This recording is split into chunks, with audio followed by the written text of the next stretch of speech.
Hey guys, let's talk about tight shoulders. So a lot of times we have trouble with getting overhead as far as our like shoulder flexion or behind shoulder extension. Maybe we're having a hard time with this internal rotation of like a snatch.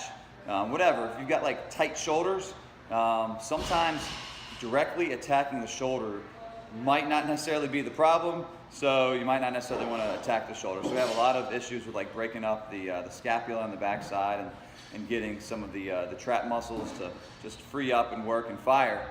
But a real basic concept before you even do that I think you can add into some of your either warm-ups or some integrative mobility is, I've got these tools here. I have a lacrosse ball, tennis ball, it's all kinds of stuff. You can even use your hand. So a lot of times we've got one part in here like your scalenes, your neck muscles, just kind of dig in right in here and kind of feel something tight in there. So you can look this way, open that up. Yeah, that doesn't feel very good. I even will get like a wooden spatula when I'm at home, do that. Just kind of tack in here, shortening and lengthening, nothing too crazy.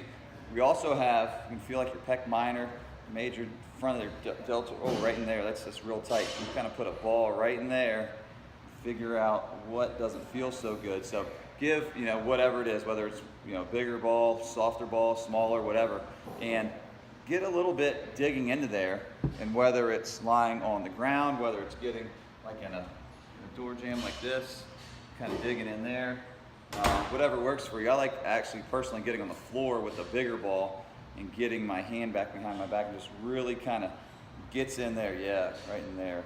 This tends to get tight and junky, and then if we open up these areas in the front, a lot of times then we can kind of focus later on activating and strengthening the weaker muscles in the back that have trouble firing. But try doing this first during your warm-up before we get into any of the specific kind of firing. Hope this helps. Let me know if you have any questions about it, and let me know if it works for you.